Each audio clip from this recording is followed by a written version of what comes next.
Hi, this is Kirk, the Bariatric Carnivore. Let's talk a little bit about some of this media censorship that's going on and why I think it's kind of a problem and why I think you need to be paying attention to it and starting to come up with some thoughts and alternative sources. Thankfully, I got into carnivore and got interested in low carb about 7-8 years ago. And at that time, YouTube was pretty wide open. And that's how I was able to find Low Carb Down Under and Dr. Stephen Phinney. And for the first time, somebody really explained the power of a ketogenic diet. And it really helped change my life and my health. And that's been the experience, I think, of most people in the low carb world. I mean, frankly, YouTube has been a very powerful tool for a very long time for a lot of carnivores, ketovores, and people in the low carb community. More so than I think, frankly, just about any other single source. Because there's been a lot of great lectures, a lot of great YouTube channels explaining it and giving encouragement and creating a sense of community. Unfortunately, that is coming to an end, or at least it is being throttled back. It is becoming more difficult to find YouTube videos from Dr. Berry and other low-carb sources out there, and it's only going to get worse. The algorithm is throttling down. And the reason why is it's a change in YouTube standards where they are saying that they are not going to be promoting videos from people that go against the World Health Organization or accepted medical bodies. So, the American Diabetes Association is going to disagree with a low-carb approach. And as a result, they're going to be throttling back on a lot of low-carb sites. And one of the things I keep trying to point out is, the system itself, when you look at it, it behaves like a psychopath. They behave with a complete callous disregard for your health. And this really became clear to me when I noticed that I was getting a bunch of things popping up in my feed talking about the importance of aspartame. Aspartame is an artificial sweetener that the WHO itself is coming out against, yet the algorithm is promoting it because it's got money behind it. Big sugar and the soft drink industry is really promoting the heck out of it.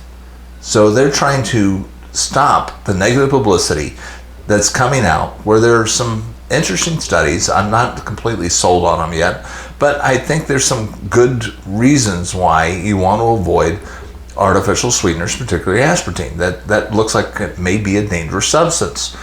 So, but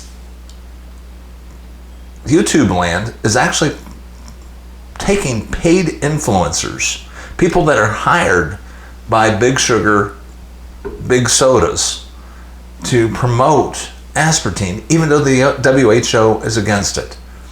And that is a blatant double standard, where people that are putting out solid health information are being censored, while paid influencers are getting a free pass. And I think this is only going to get worse as we go through. I've noticed that when I try to Google certain things, I know that these studies exist, yet Google won't send me to those sites or won't even find things in there. They'll send me to World Health Organizations and they'll send me to things that saying, oh, these things are all conspiracy oriented. But when I use the alternative search engine, DuckDuckGo, that took me right to the original articles. So what I'm trying to point out is that the system is not working for your best interest, and it's going to create problems for us. I mean, the low carb community, we are a minority. We are a very vocal minority in many ways, but we've also gotten a little spoiled utilizing, we've had kind of a free pass, as I think most of mainstream media kind of looked at it as kind of a little fringe thing. Who cares about those yahoos? But it's grown because, frankly, it's damn tough to ignore the fact that people are changing their health and they're losing weight and they're getting stronger and they're reversing type 2 diabetes. And as a result, big medicine is fighting back with the censorship. That is their number one tool right now. If they don't want to hear a message, they just stick their head in the sand. And you saw it really for the last couple of years, where public health officials could look at studies. I mean, if they wanted to, they could have looked at studies that showed that certain therapeutics worked. Yet they stuck their head in the sand and refused to look at them. And I saw this time and time again, and it has been royally frustrating to me that you can't even have discussions because the powers that be won't even look at the information. This is going to be, I think, more serious as more people start to realize that diseases like cancer are metabolic diseases. Almost every cancer cell thrives on glucose as its primary fuel source. They make their energy through fermentation. And if you lower the amount of glucose in the bloodstream by eating a ketogenic diet where you have high levels of ketones, you can help starve out the cancers. I'm not saying that you can cure it in all cases, though there are some cases where people are in complete remission and the cancer is gone after switching their diets. And that was the only therapeutic that they did. So it is possible to make that change. But it also is certainly very plausible that when you do keto with chemotherapy, you can change the whole course and outcome of a particular disease. It is a very powerful therapeutic agent. So they can work together hand in glove, but the problem is you're going to have a very tough time finding it anymore. You're going to have to use sources like DuckDuckGo to find people that talk about cancer as a metabolic disease, and there are some serious scientists that are looking into it. The problem is they're not in the mainstream. So therefore, they're marginalized. Therefore, they don't show up in search engines. And the stakes are pretty darn high because, frankly, it's your health.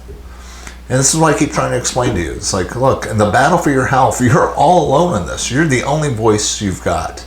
And you have to learn alternative sources, and you're going to have to figure out how to get around the censorship that the algorithm is going to be dealing out. This is Kirk, the Bariatric Carnivore. I try to put out a couple messages every week. I hope you enjoy this. If you do, please hit like and subscribe. Leave comments below on some of your favorite sources that you've found that you're using to get around the algorithm, or if you're still able to find Dr. Barry and MeatRx and all the other sites that are out there. I'm finding that they are not showing up in my feed, but maybe it's just me. I've had people that have been subscribers to this channel that mysteriously had their settings changed because it deals with a carnivore issue. So be aware of that. It's going to only get worse. I will talk to you soon.